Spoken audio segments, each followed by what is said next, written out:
정치 맞수다. 오늘은 정호김 전 새누리당 의원, 김유정 전 민주당 의원과 함께하겠습니다. 어서 오세요.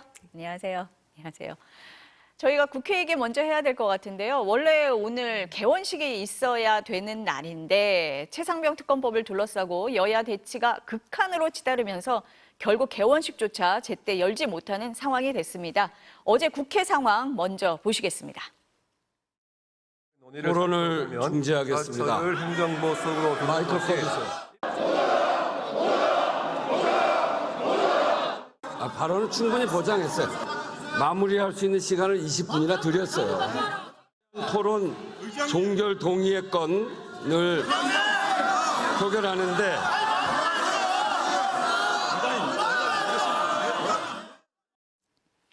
우원식 국회의장이 국민의힘이 진행 중이던 필리버스터를 강제로 종료를 시켰고 이에 반발한 여당이 국회 개원식에 불참하겠다 이렇게 한 건데요. 이 과정 어떻게 보셨어요? 네, 참 안타까운 마음으로 지켜봤습니다.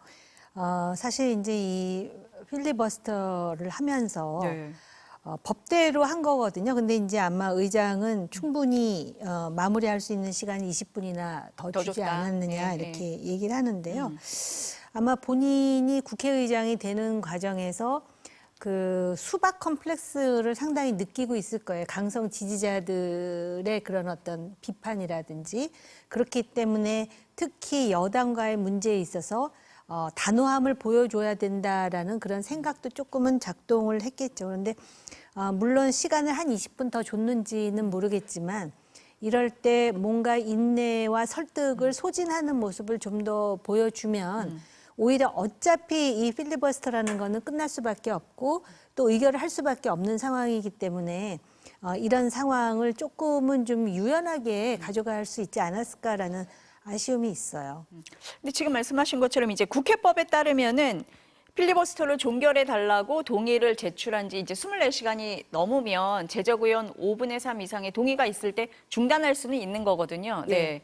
법적으로 아무 절차상 문제는 없어요. 네, 예. 그리고 사실 그 필리버스터 시작하고 그 전날 3시 몇 분쯤 시작을 했으니까 어제 뭐 한 4시 정도에는 이제 이거를 강제 종료할 수 있겠다라고 이제 생각을 했던 건데 이제 그보다 한참 늦게 26시간 표결이 정도는 이루어졌죠. 갔죠. 예, 예. 그랬는데 그 과정에서 우원식 의장 뭐 여러 가지 수모도 겪지 않았습니까? 뭐 인사를 못한다 뭐 이러면서 사실 통상이 있었던 그런 일조차도 제대로 안 하고 품격은 뭐 전혀 이제 네. 거리가 멀어진 그런 국회가 돼버렸는데요.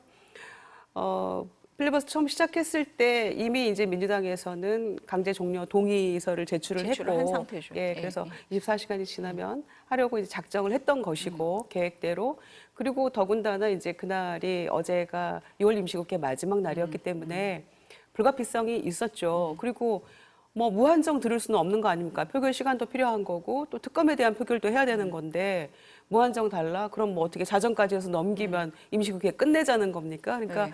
국민의힘의 그런 뭐 주장도 네. 좀 너무 과도했다 이렇게 생각합니다. 그런데다가 뭐 필리버스터 하면서 누워서 자는 의원들도 많았는데 위헌 얘기하면서 뭐 불법적인 거다 이렇게 얘기하면서 주장하면서 필리버스터를 시작했던 자당 의원 1번 타자 얘기하고 있는데 누워 자는 그런 의원들 보면서 그 정도로 과연 절박함이 있는가라고 생각할 수밖에 없고요. 네. 저는 뭐 불가피성이 있었다라고 생각합니다. 근데 이제 상임위 배분 때도 마찬가지였는데 국회법에 따라서 했는데 뭐가 문제냐 이렇게 얘기를 하는데 관례적으로 한 번도 국회의장이 필리버스터를 강제로 종료시킨 적은 없다 또 이렇게 국민의힘에서는 얘기를 하거든요. 이게 법대로냐 관례냐 이 얘기가 계속 나오는데 이건 어떻게 보세요? 국회가 네. 입법의 장이기는 하지만 바로 정치의 꽃 아니겠습니까? 그러니까 이러한 그 어떤 이슈에 대해서도 원만하고 부드럽게 이렇게 솔루션을 모색하는 것 자체가 의장의 역량이 아닐까 생각을 합니다. 네. 그런데 원 구성에서부터 여야 갈등이 굉장히 심했고 그런데 지금 그 상당히 서로가 이해가 부딪히는 최혜병 특검법과 관련해 가지고 지금 필리버스터를 하는데 그런 과정에서 어찌됐든 간에 20분 더 준 거 자체가 굉장히 인색하다라는 느낌을 지울 수가 없고요. 조금 더 시간을 주면서 이만큼이면 내가 국회의장으로서 인내를 소진했다. 결국은 저런 것이 여와 야만 있는 것이 아니라 지켜보는 유권자가 따로 있지 않습니까? 그런 차원에서 물론 법대로 하긴 했지만 아쉽다라는 것이죠. 법대로라는 말이 굉장히 좋게 들리지만은 실제로 법대로 하는 것의 문제를 지금 현 정치가 그대로 노정시키는 부분이 많지 않습니까? 어떠세요? 법대로 관례대로 이 얘기 너무 처음부터 많이 나와서 사실 그렇긴 사실 합니다만. 뭐 국회가 평화로울 때는 관례가 우선인 게 맞아요. 그리고 평화로울 여야, 때? 예, 네. 여야가 협상하고 네. 그게 맞죠. 그리고 국회법 위에 여야 합의가 있다 이런 얘기도 많이 해왔기 네, 때문에 네. 그게 맞지만 네. 법대로는 사실 어쩌면은 뭐 최후 마지노선 같은 거잖아요. 전혀 좀처럼 얘기가 풀리지 않을 때 합의가 안 되니까 법대로 해. 이제 법대로 해. 법대로 예, 해 예, 이렇게 예, 얘기하잖아요. 네, 사인 간에도 법대로 네, 해. 예. 너 몇 살이야? 막 이렇게 네. 나가는 거 아닙니까? 그러니까 이게 이제 사실은 마지노선 같은 건데 관행을 존중하고 여야 합의가 우선됐다면 훨씬 더 좋았겠지만 지금 그렇게 안 되는 상황이니까 네. 민주당으로서도 불가피한 측면이 있다고 생각하고요. 그래서 유례없는 일들이 일어난다고 뭐 합니다마는 이거는 민주당이 21대에서도 거부권 행사로 불발이 돼버렸고 이거는 여전히 뭐 여러 여론조사에서 여러 다양한 여론조사를 할 때 들쭉날쭉합니다만 아직까지도 국민 다수가 동의하고 있는 게 이 특검법에 관한 거거든요. 그렇다면 민주당이 이거를 1호 법안으로 낸 데는 그만한 이유가 있다는 있다. 거죠. 네, 네. 그래서 집권 여당이 이 정도는 네. 함께 해줘야 된다고 생각하는데 말이 안 통하더라고요. 그래서 법대로 가야죠. 예. 우리 정 의원님이 아까 정치가 실종됐다 이런 말씀을 하셨는데 지금 이제 국민의힘에서 윤석열 대통령한테 그 국회 개원식에 참석하지 말아달라 이렇게 요청을 하고 또 대통령이 받아들였어요. 그렇게 되니까 이제 개원식을 연기하는 이런 상황까지 왔단 말이에요. 이게 헌정사상 최초라고 하는데 22대 국회에서는 헌정사상 최초가 너무 많아요, 지금. 이런 상황이 계속 반복될 수밖에 없다고 보세요? 네. 어떻게 끊어야 돼요? 못 끊습니까, 못 이거? 끊죠. 못 왜냐하면 끊어요? 제가 이런 네. 일이 왜 악순환적으로 반복될까 했더니 지금 여당과 야당의 딜레마가 있어요. 그리고 새로 총선을 해가지고 국회가 구성됐지만 권력의 구도로 보면 여전히 윤석열 대통령과 이재명 대표의 양극 체제라고 볼 수가 있습니다. 그런데 한 사람은 지금 탄핵의 위험 앞에 있고요. 또 한 사람은 구속의 위험 앞에 있잖아요. 근데 그게 자칫하면 자신의 정치 생명을 끊을 수도 있다라는 절박한 위기감을 갖고 있어요. 근데 사람은요, 무서울 때 용기가 난다 그러더라고요. 이건 용기가 아니라 그런 두려움 때문에 더 강한 또는 더 극단적인 그런 대책을 내세울 수밖에 없고 그러한 상황에서 계속해서 충돌이 일어나는 것이라고 저는 보고요. 네. 그렇기 때문에 아마 22대 국회는 계속 이런 악순환이 반복될 거라 생각하니까 사실은 좀 암담하긴 해요. 근데 누군가가 이 사슬을 끊어야 되는데 그럴 만큼의 역량이 있거나 또는 영향력이 있는 사람이 없잖아요. 지금 안 보이십니까? 그렇습니다. 어떠세요? 저는 네. 22대 국회에서 뭐 헌정사상 유례없는 일이라고 합니다마는 이 정권 들어서 유례없는 일들이 너무 많아요. 우리가 역대 어느 대통령의 장모의 성함을 기억합니까? 너무 신문에 많이 보도가 되고 있어요. 그것도 헌정사상 유례없는 일입니다. 아마 건국 이래 처음이라고 저는 생각해요. 대통령 장모 이름 누가 기억합니까? 다른 대통령 한번 생각해 보세요. 아무도 없어요. 게다가 7월 1일 날이었던가요? 국무회의에서 대통령이 그런 얘기 하셨죠. 대립과 갈등의 정치, 그거 빨리 종식시키지 않으면 우리에게 미래가 없다. 네. 대화 타협, 이런 얘기 하셨잖아요. 그런데 갈등을 조장하고 있는 사람이 대통령 본인 아니십니까? 방통위원장 막 그렇게 꼼수 임명하고 꼼수 사퇴시키고, 그다음에 그 경제회의에서 제1당 대표가 그래도 이 서민 경제 좀 돌게 하자라는 취지에서 1인당 25만 원 민생지원금, 그것도 지역 화폐로 시한을 둬서, 유통 시한을 둬서 이렇게 했던 그 부분에 대해서 조롱하듯 대통령이 얘기하시지 않았어요?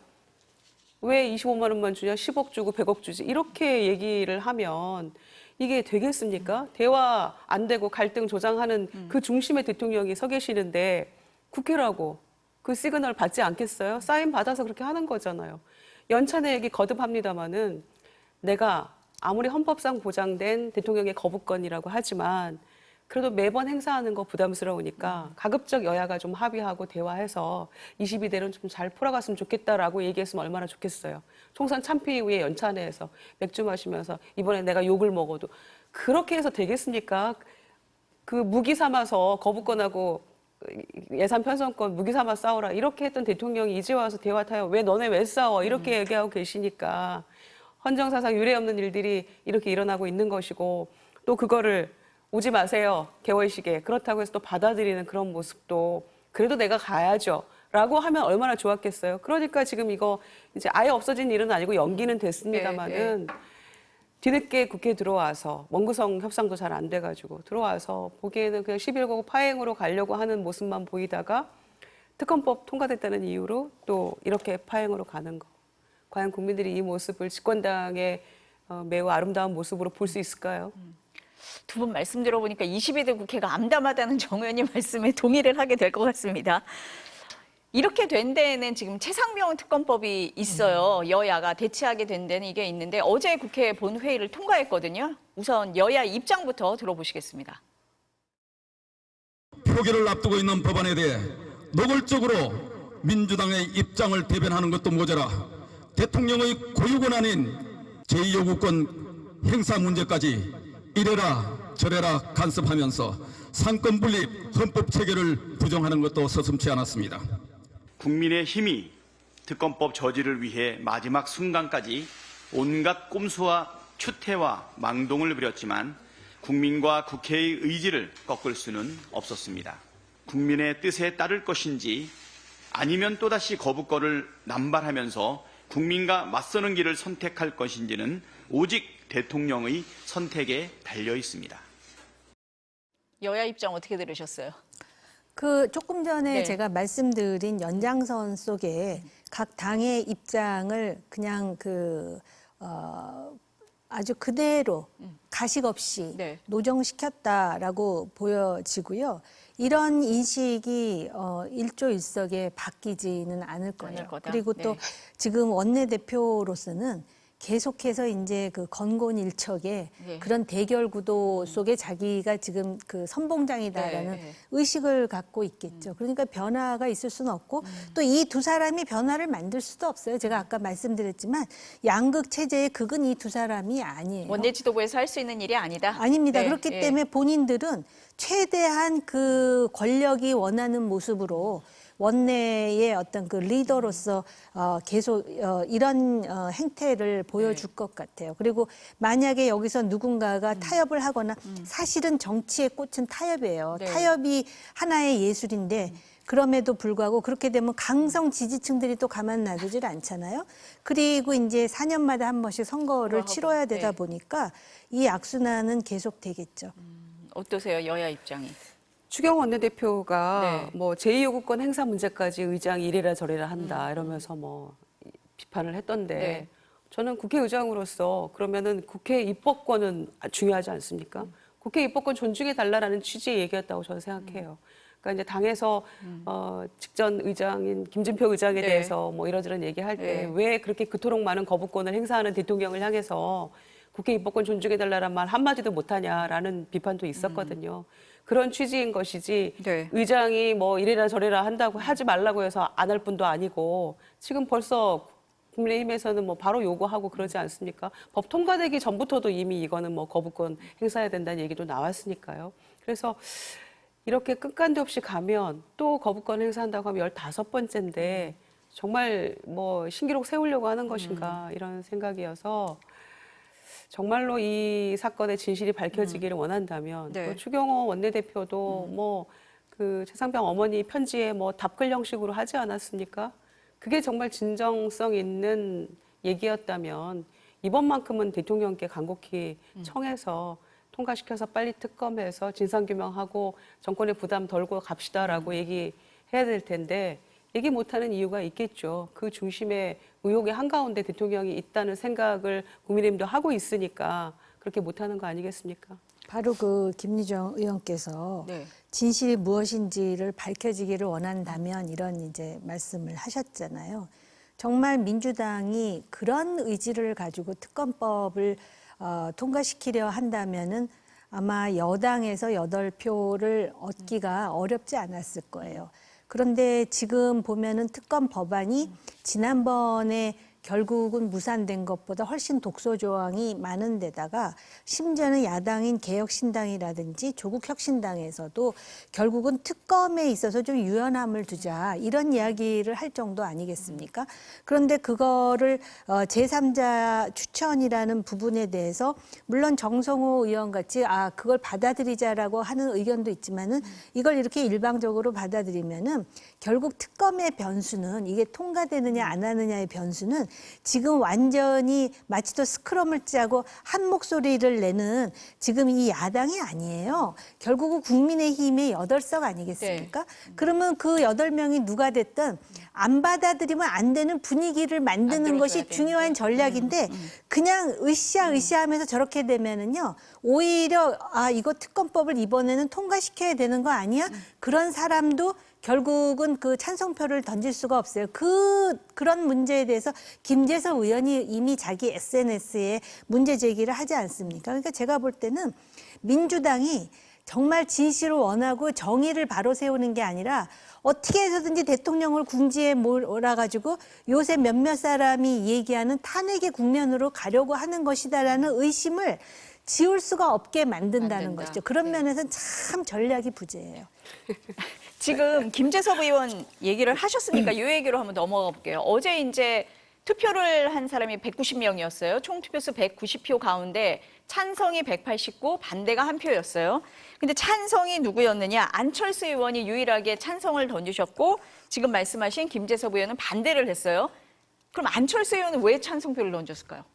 지난번에 찬성하겠다 그래놓고 퇴장하는 바람에 얼마나 비판과 조롱의 대상이 됐습니까? 완전 모양 빠지는 상황이 돼버렸기 때문에 안철수 의원으로서는 계속 찬성표를 던질 거예요. 독소 조항이 있음에도 불구하고. 그런데다가 긴지 아닌지는 모르겠으나 지금 당에서 계속 소외되고 있잖아요. 상임위 위원장도 지금 좌절되었고 그런 상황에서 본인은 결국은 유권자들을 바라본 것 같고요. 김재섭 의원 같은 경우는 우선 그 자리에 앉아 있었습니다. 그러면서 반대표를 던지면서 자기가 왜 이걸 반대하는지에 대해서 자기는 근본적으로 특검에 대해서 찬성하나 이런 식의 민주당의 일방적인 이런 특검안에 대해서는 찬성할 수 없다. 이러면서 나름대로 명분과 근거를 대잖아요. 그 차이가 있는 것이죠. 어떻게 보세요? 안철수 의원의 찬성과 김재섭 의원의 반대. 안철수 의원이 굉장히 곤혹스러운 것 같아요. 당에서 뭐 제명하자는 얘기까지 나오고 있다고 그러거든요. 그래서 소신을 지켜준 것은 굉장히 높이 평가합니다. 제가 지난번에 언젠가 이 자리에서 지금 22대 국회에서 제출된 특검법이 그 직전 것보다 훨씬 강화되고 더 세졌기 때문에 그걸 핑계 삼아서 안철수 의원이 혹시 반대표 던질 수도 있겠다. 너무 주시하는 사람이 많아서 그랬을 수도 있나요, 그러면? 혹시 그런가 이렇게 했었는데 그게 아니었고 오히려 지금 1차 투표에서 이렇게 기명 투표할 때 소신이다. 한 것은 저는 굉장히 잘했다고 생각하고요. 다만 이제 김재섭 의원 같은 경우에도 찬성이라고 얘기를 했었는데 22대에 이제 새로 제출된 특검법에 대해서는 사실 동의하기 어렵다는 거잖아요. 특검법 자체는 찬성이지만 이제 이렇게 되고 보니 저는 민주당에서 뭔가 조금 더 유연해져야 될 것 같아요. 왜냐하면은 어차피 일은 되도록 해야 되는 거거든요. 그러면 이 상태로 간다고 하면 저는 믿었던 김재섭 의원이나 뭐 조경태 의원도 그런 취지로 얘기를 했었는데 뭐 8명이 아니라 지금 저희가 뭐 2-3명 모으기도 어려운 상황이 돼버렸잖아요. 그러면 일을 되도록 하려면은 어떻게든 협상을 할 수밖에 없어요. 그래서 제가 생각하기에는 이제 어제에서 오늘 뭐 그 정부로 보내면 15일 안에 일주기 제3의 일주기 그 무렵까지는 제 요구를 100% 하겠죠. 지금 분위기로 봐서는. 그런데 제 의결하는 시한은 정해져 있지 않잖아요. 그러니까 저는 다급하게 하지 말고 조금 시한을 두고 일이 되도록 하는 방향으로 가야 되지 않을까. 지금 이 상태로라면은 또 재의결해도 어려울 것 같거든요. 이 법안만 가지고. 지금 두 분 말씀을 들어보면은 대통령의 거부권은 지금 확실하다 이렇게 보시는 것 같고 그럼 이제 오늘 정부로 갔기 때문에 15일 안에 거부권을 행사할지 말지 이제 정해야 된단 말이에요. 그러면은 돌아오는 시한이 지금 말씀하신 대로 최상병 순직 일주기가 되는 7월 19일이에요. 그러면은 바로 재의결을 시도할 경우에 통과 가능성이 지금 낮다고 보는 시각이 네. 많거든요. 네. 그러면은 그 시점을 좀 조율을 할 거다 이렇게 보세요?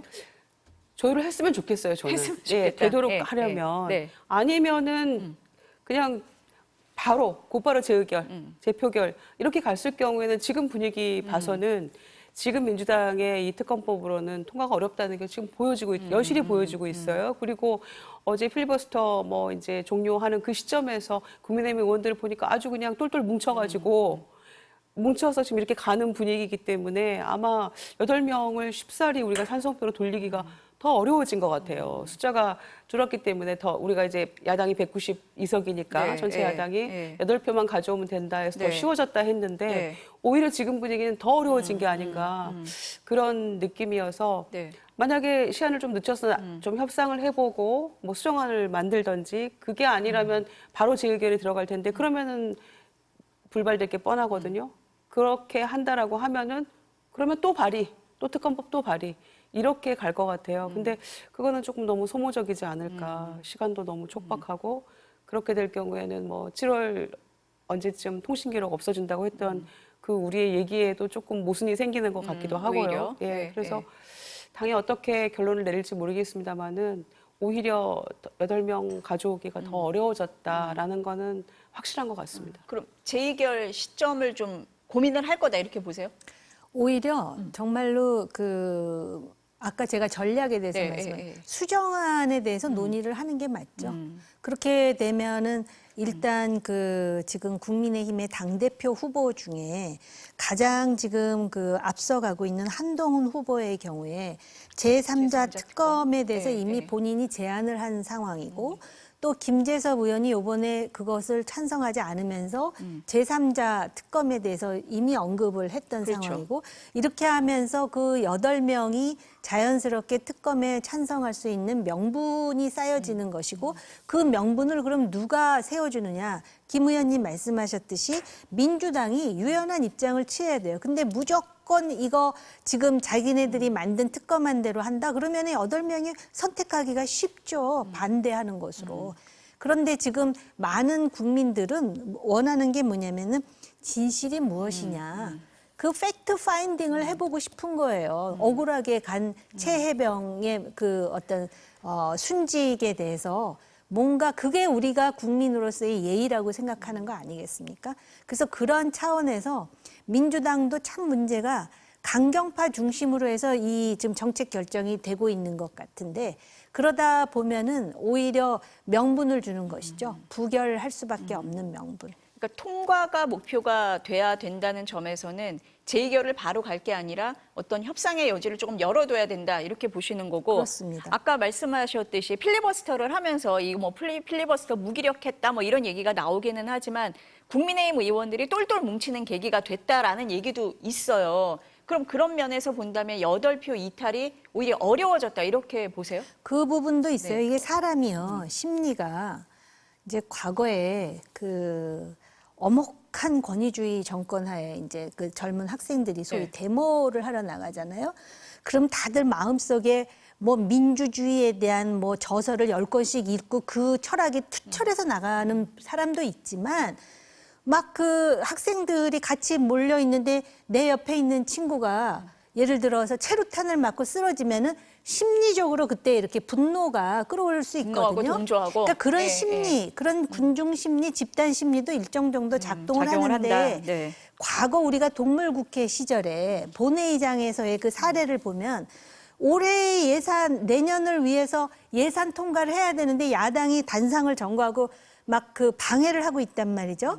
그런데 갑자기 차명진 같은 사람이 막 갑자기 그 야당 의원에 둘러싸여서 폭력을 당해요. 두들겨 맞고 거기다 아마 피를 많이도 흘리지 않아요. 근데 뻘건 피빛을 우리가 보잖아요. 네. 그러면 아니 내 동료를 저런 식으로 와이셔츠를 다 찢어놓고 이런 심리가 작동을 하거든요. 그러니까 이 정치라는 게 타협의 예술이라는 거는 그런 동물적인 거 그리고 지구가 같은 괴물적인 거를 빼고 대화를 통해서 문제를 솔루션을 찾아가는 방법이라고 한다면은 오히려 국회의장도 그렇고 야당도 그렇고 다수잖아요. 그럼 다수의 여유, 인내심을 보여주면서 정말 중요한 거는 야당의 정치적 목표가 아니에요. 국민의 일원이었던 최혜병의 그 죽음과 관련한 진상 규명과 정의 구현 아니겠습니까?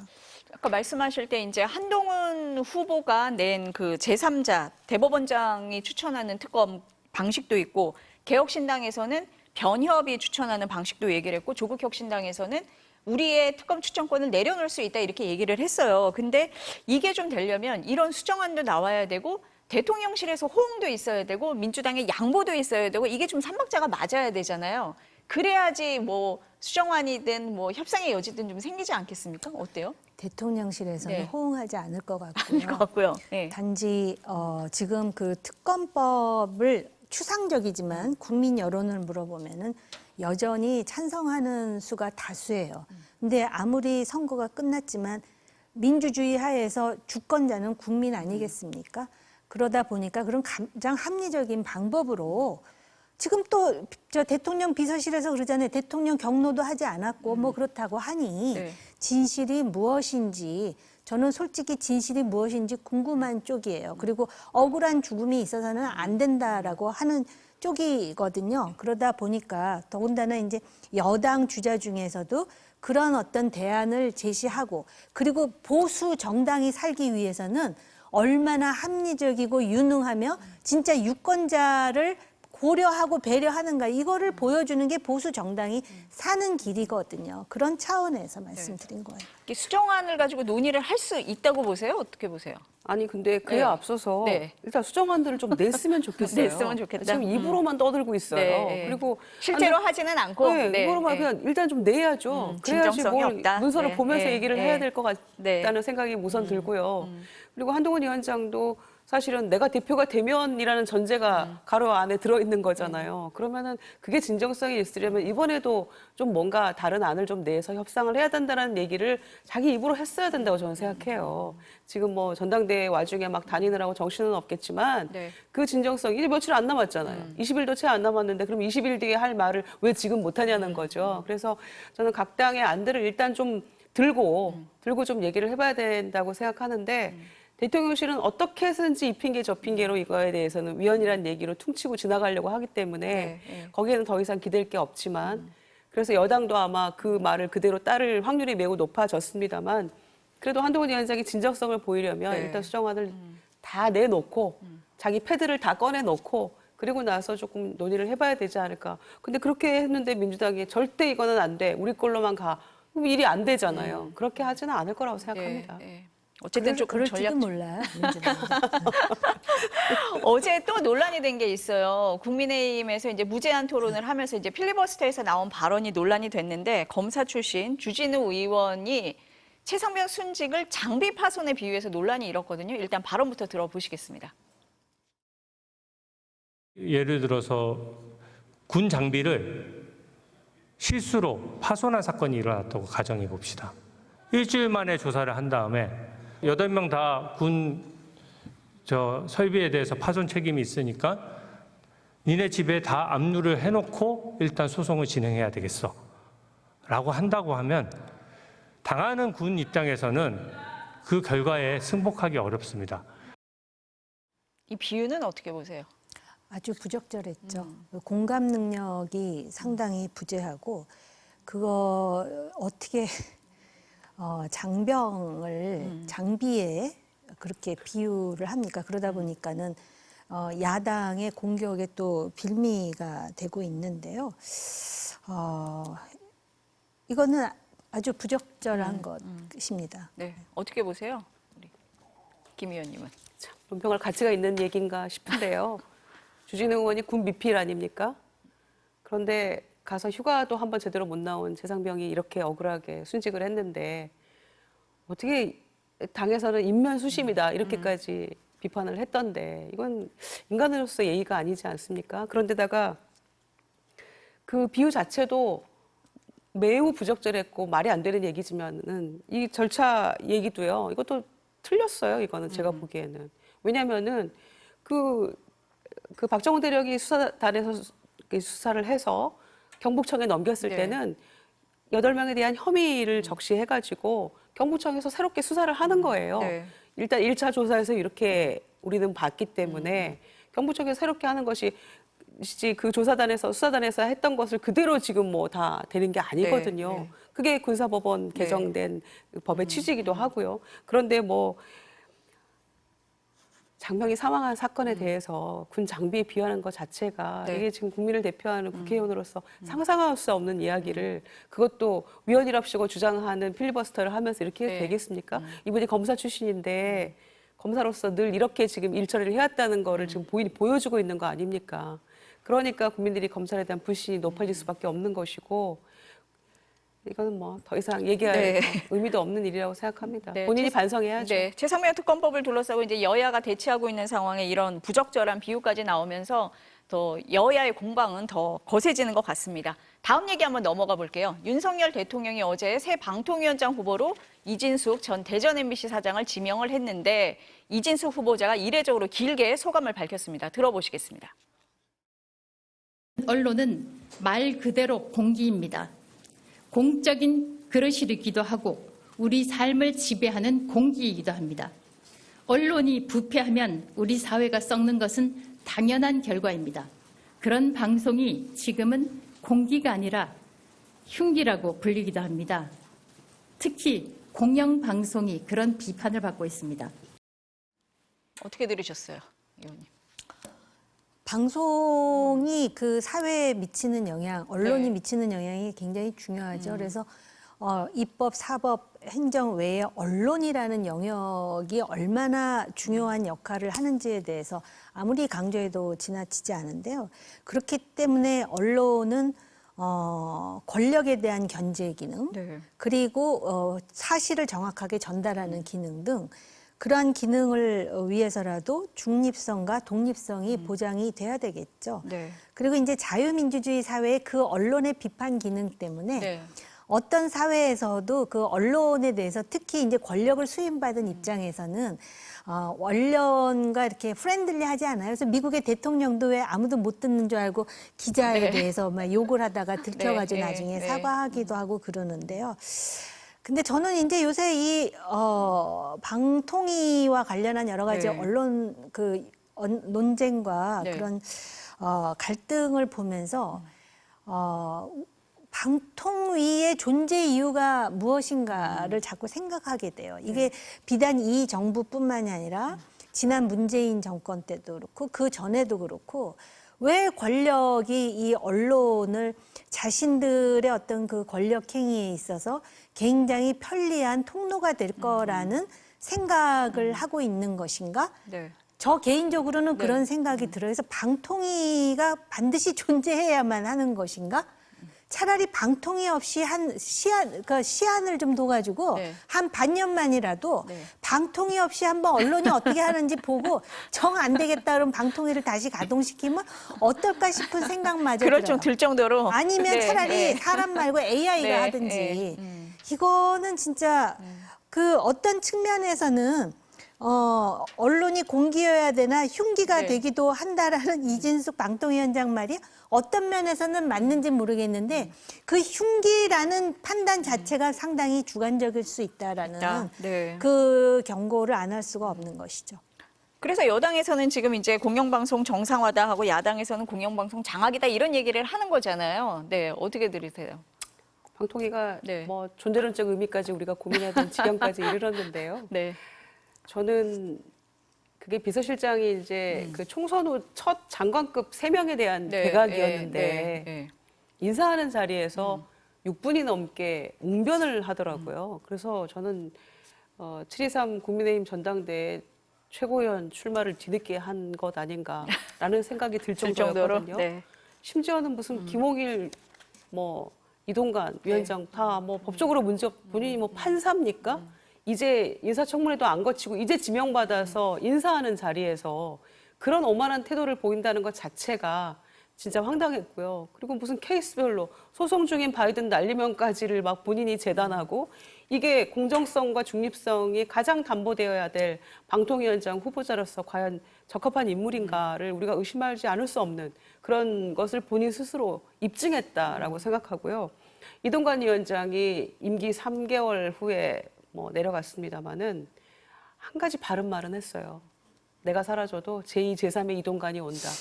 딱 맞는 얘기고요. 네. 오히려 그보다 더한 분이 지금 나타났다 이렇게 생각하고요. 어제 그 모든 말들을 종합해 보면 네. 무슨 언론 노조도 굉장히 무슨 뭐 악마화 시키는 얘기를 하더라고요. 이것은 마치 이동관 위원장이 취임사에서 노영방송 문제 있다 막 이렇게 얘기했던 거하고 맥을 같이 하거든요. 그리고 뭐 출마하려고 했던 뭐 출마 실제로 하고 컷오프도 되고 막 이랬던 분 아닙니까? 이준석 후보자가. 그러면 그런 정파성을 가지고 어떻게 공정성을 담보할 것인가. 어제 길게 말한 6분 넘는 그 인사말 가운데에서 네. 한마디로 정리하면 MBC 가만두지 않겠어. 딱 그렇게 보였거든요. 네. 이게 가당키나 한 그 후보자의 입장입니까? 그래서 와, 1방통위원장 1미션 하고 사퇴하고 이 정권에서는 이렇게 할 건가 보다라는 생각이 딱 들어서 이번에는 MBC 이제 지금 이사 뭐 공모하잖아요. 그거를 미션 하나를 하고 이제 또 내려갈 모양이다라는 생각밖에 안 들어요. 이게 정말 불행한 일이죠, 이거는. 근데 이번에 그러면 지금 말씀하신 그 공영방송 이사진 선임이라든지 2인 체제에서 이루어지게 되는데 그러면은 민주당에서는 2인 체제가 지금 계속 문제가 있다고 보고 있는 상황이니까 또다시 탄핵을 하는 그런 수순으로 간다고 보세요. 제2, 제3의 이동관이 나온다 이렇게 보시는 거예요? 어제 이미 네. 제명 철회하라라고 요구를 했고요. 그러면은 그 다음에는 이제 청문회를 네. 불가피하게 하겠습니다만은 그때도 뭐 여러 가지 이미 지금 너무 부적절한 SNS상에 이태원 참사와 관련된 것도 그렇고 네. 5.18에 대한 뭐 폄하하는 내용에도 좋아요 누르고 뭐 그밖에 방송과 관련된 건 아니라도 너무나 극우적인 시각을 가진 음모론적인 네. 요즘에 얘기하는 네. 그런 얘기들에 다 동조하거나 혹은 올리거나 이런 것들이 있어서 청문회가 정말 간단치 않을 텐데 아마 그 내용과 결과를 두고 보더라도 금방 또 탄핵 수순에 돌입하지 않을까. 또다시 악순환이 될 것 예. 같다. 네. 많이 안타깝습니다. 다음 얘기 한번 넘어가 볼게요. 그 민주당의 검사 탄핵 소추안도 계속 이제 파장이 일고 있는데 이게 이재명 전 대표를 위한 보복 탄핵 아니냐 뭐 이런 비판 외에 탄핵 사유가 부실하다 이런 비판도 나오고 있습니다. 정 의원님 어떻게 보세요? 그거는 민주당 스스로도 인정하는 거 아니겠습니까? 그러다 보니까는 탄핵하겠다 그래놓고 뭐 본격적으로 탄핵을 절차를 밟겠다는 것이 아니라 법사위에서 한번 알아보겠다. 그래가지고 지금 뭐 탄핵안을 내기는 했는데 날짜도 그렇고 장소도 그렇고 오류도 많고 또 실제로 물적 증거라든지 검증이 된 것이 아니라 어떤 그 뭐랄까 의혹을 가지고 지금 탄핵을 한다 그러는데 이렇게 하다 보면은 민주당이 소위 그 다수의 논리로 오만함을 보인다라는 비판에 직면할 수가 있습니다. 그러니까는 명백한 그리고 지금 그 탄핵의 대상을 보면은 대체로 그 검사들이 이재명 대표의 그 재판이라든지 또는 수사와 관련된 인물들이 대다수 아닙니까? 그러다 보니까는 이게 보복 탄핵이다, 표적 탄핵이다, 부실 탄핵이다 이런 이야기를 들을 뿐만 아니라 검찰로부터 상당한 반발을 지금 받고 있는데요. 네. 지금까지 우리가 이제 그 국민의힘이나 정권 얘기를 많이 했잖아요. 제가 가만히 생각해 보니까 MBC가 비중이 그쪽이 많아서 지금 네. 오히려 지금 그 방통위에 타깃이 네. 되고 있는 게 아닌가 비중을 좀 적당히 균형을 좀 잡아보시라는 말씀을 드리면서 지금 이 민주당 이러는 거 있잖아요. 네. 이것도 사실은 좀 더 그러면은 탄핵을 하려면은 확실한 이미 탄핵에 들어간 그 검사 중에 한 사람은 기각됐습니다. 그러니까 이런 식의 어떤 그 정치적인 공방이라든지 또는 상당히 정략적인 이런 태도를 취하니까 막상 여론조사에 보면은 국민의힘이 되게 못한 것 같은데 네. 지지율 보면 비슷하게 나오는 거 아니겠습니까?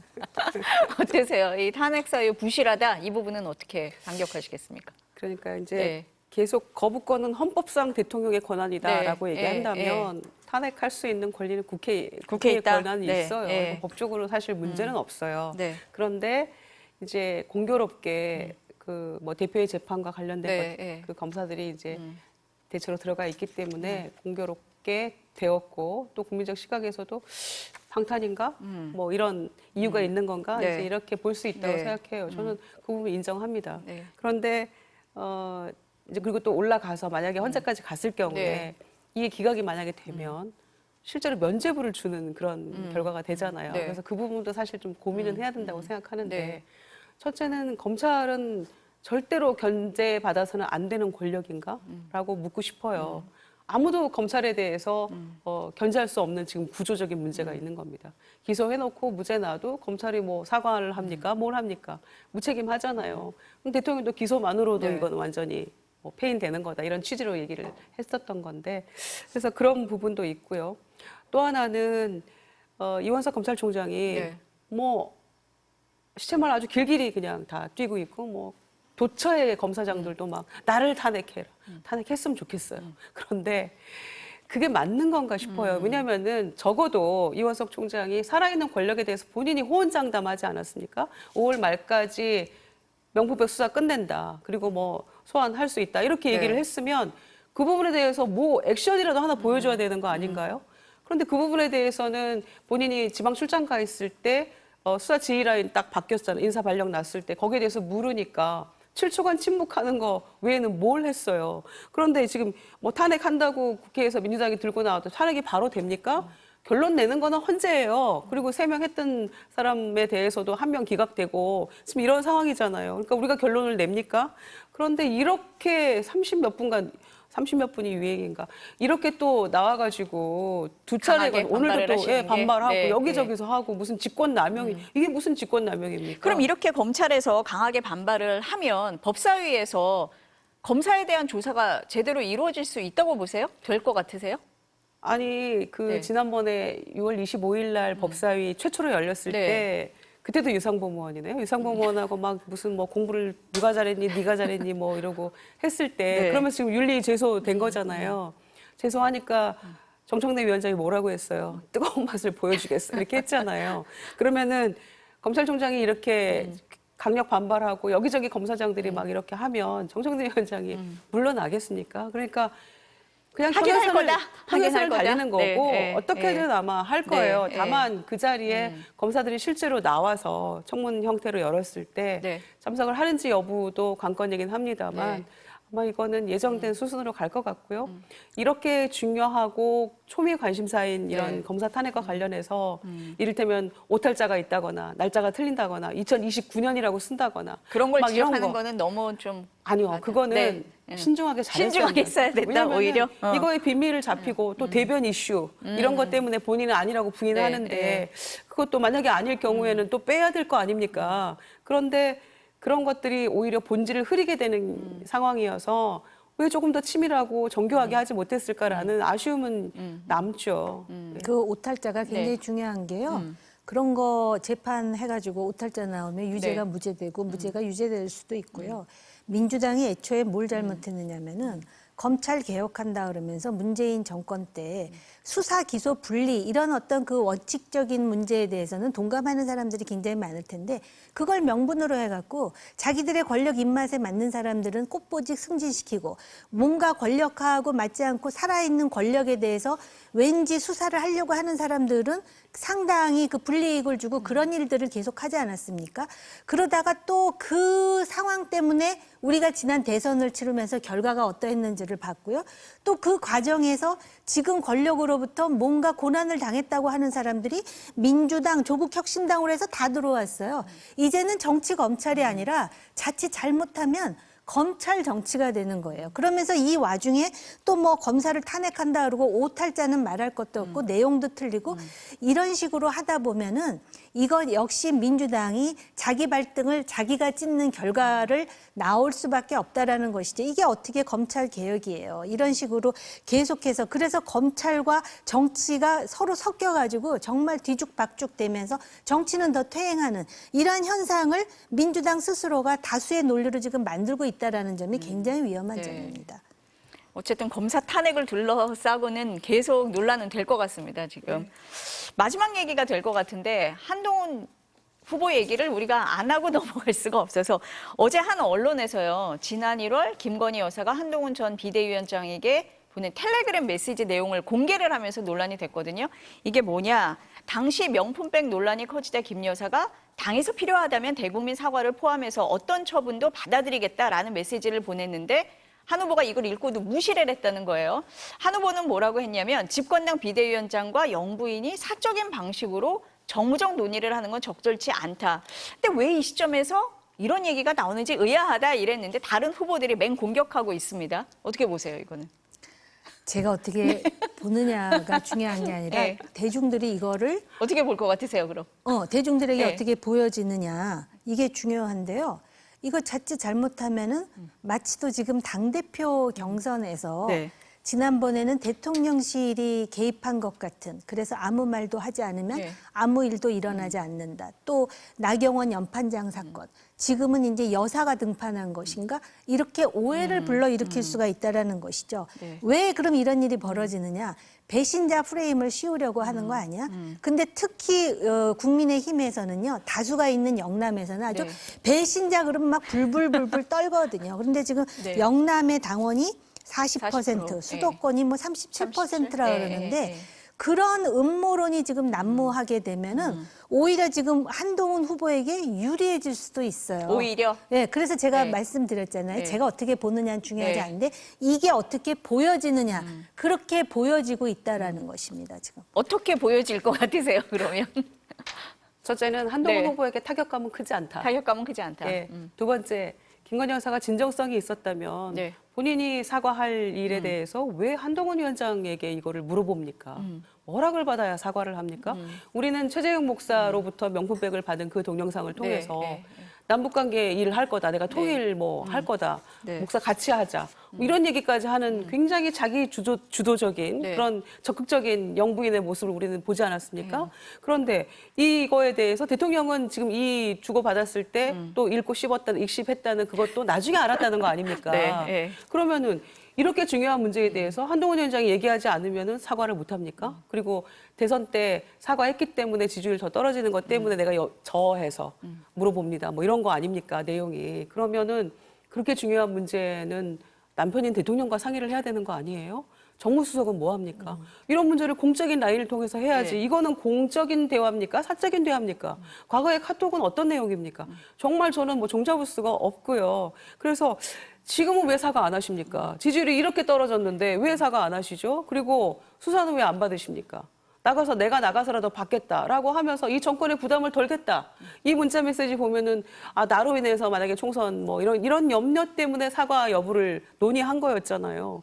그래서 이거 답을 안 줬다라는 거 때문에 열받아 할 일이 아니고 네. 지금이라도 나 사과하겠다. 정권의 부담을 덜겠다. 이렇게 하는 게 맞는 수순인데 이거를 보이는 거는 그 정진석 비서실장이 우리는 wait and see다라고 했는데 이제는 액션 이렇게 들어가는 거라고 저는 생각해요. 그래서 다음 이걸로 그칠 것이냐, 다음 뭔가는 없을 것이냐. 당대표 선거에 개입을 하고 있다, 이렇게 그것도 보시는 궁금하고 거네요. 네, 네. 다음 주에 네. TV 토론, 라디오 토론 이어지잖아요. 네. 그때 세 후보가 다 공격을 할 텐데 네. 그때 한동훈 후보는 뭐라고 답할 것인가. 네. 또 추가적인 뭐 어떤 문자나 내지는 전화나 녹취록의 폭로는 없을 것인가. 네. 그래서 다음 주에 한두 차례 토론회를 통해서 그때 나오는 여론조사 결과가 마지막 나오는 18일을 거의 좌우할 거다. 네. 그렇게 봅니다. 저희 신 스틸러가 또 나온다는 거 아니에요? 다음 주 월요일에 장해찬 네. 후보가 뭐 한마디 있다 그러는데 이미 뭐 오늘부터 네. 했더라고요. 그럼 이게 어떻게 보여질지 지켜보는 걸로 오늘 얘기는 여기서 마치겠습니다. 감사합니다. 네, 잠시 광고 보시고 다시 뵙겠습니다.